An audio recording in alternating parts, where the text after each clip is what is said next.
So it is January 18th, which means that it has officially been 2 weeks since I started living alone. And I know before I made this change, there was a lot of excitement and fear and apprehension about making the change. And today I want to catch you up on some of the biggest things that have changed since moving here, because honestly, my life feels completely different.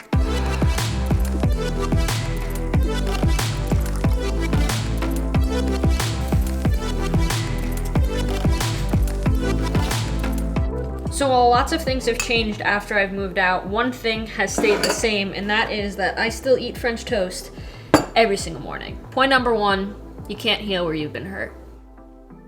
So trauma wounds, emotional wounds, are not unlike physical wounds. If you've got a cut on your wrist and you keep stabbing at it, or you keep picking that scab, it's gonna keep bleeding. And that's exactly what was happening for me at home. Because home was my traumatic environment, being there, I just wasn't letting my body heal. And I didn't want to accept that for a while. I didn't want to accept that it wasn't my responsibility. It was actually my environment's responsibility for me not being able to heal. I would tell myself things like I'm not strong enough, or I don't have enough willpower. I actually read a ton about stoicism and being zen and all these books and people talking about how you need to learn how to stay calm in your environment. And all of that formed into a really self-critical dialogue with myself, where I thought that I was the problem. You're not weak if you find that you need to leave an environment or a situation in order to heal. In fact, it's actually a sign of strength. The only way for something to heal is if you stop re-aggravating it. Until you pull yourself out of that situation, until you remove yourself from that equation, things aren't gonna change.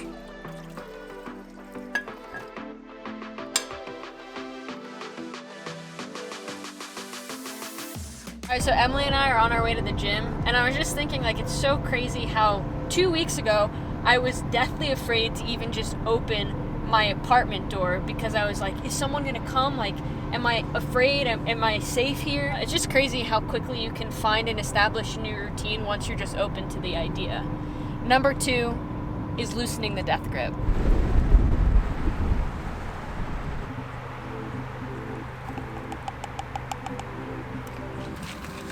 So the death grip is something that I learned about in my last therapy session. When I met with my therapist before I moved out, I felt very tight and very tense and anxious about the whole move, and I told her, I feel like everything that I do needs to be perfect. Like, I just don't give myself any room to mess up at all. And she explained to me that we get like this when change is coming and we're nervous and we don't know what's going to happen, especially because I've come from such a traumatic background. I have a death grip on my life, and I constrict different things trying to gain control wherever I possibly can to try to help myself cope with the fact that I don't understand how everything is going to turn out. I want you to literally think of a fist that's tight and clenched, and the knuckle skin is just going white. That's how I was on a lot of areas of my life, and now that I'm out of that trauma loop, it's releasing, and all that tension is being freed up, and it can now go towards systems that serve me, that need to be better. Like, my digestion has gotten way better since I've moved out. I used to feel this head pressure when I was at home, and I literally could not hear myself think.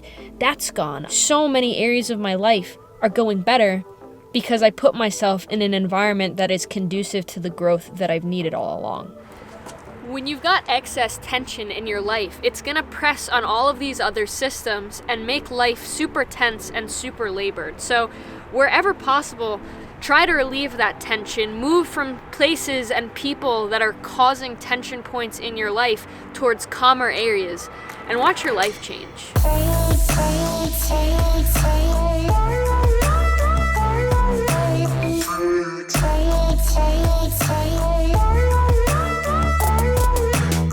Our workout complete.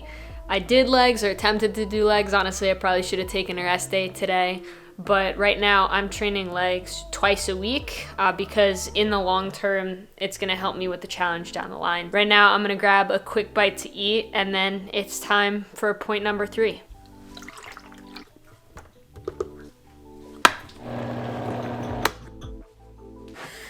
Honestly, there is literally nothing better than a little smoothie bowl after a leg day.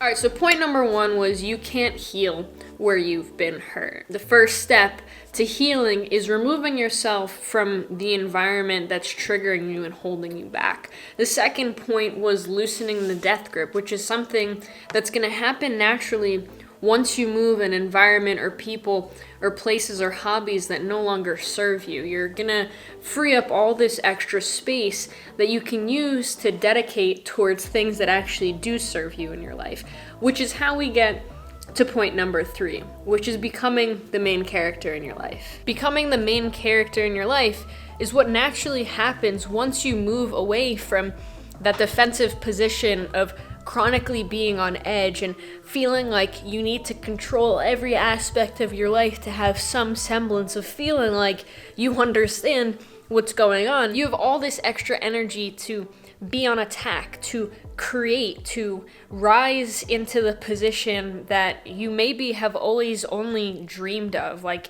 if there were certain creative projects or aspirations that you've always had, you know, oh, I want to start a YouTube channel, or oh, I don't want to work in this job anymore, or I wish I was more confident in my skin. Like these are just examples that are relevant to me, but there are countless things that we feel and experience all the time that we let little things or big things get in the way of. Even if you're not somebody who has a history of trauma that you're healing from like I do, we all have things that get in the way of our ability to live lives that we want to be doing things that we feel like honor us better than where we are today. And I guess the main takeaway that I have with this is you're not going to achieve what you want in your life if you're on the defensive. You need to be willing and able to get yourself to a place in life where you're on the offensive, where you do have all that energy to attack and to create and to inspire the change that you want in your life, instead of numbing or protecting yourself because you're thinking of the downsides or the potential failures or the risks of what you're doing. So much has already changed, even in just a short period of a couple of weeks, and I'm so excited to see how things are going to change and evolve over the course of an entire year of being here. Honestly, if all of this has happened in only a few short weeks, I can't even begin to fathom the kinds of change that is going to be happening over the course of the next few months. And all I can say is that if the last few weeks have been a sign of anything that's coming, I'm ready. And I'm excited for all the change that's going to be coming, good and bad. I'm going to wrap up the video here, guys. Thank you so much for being here, and I'll see you next week.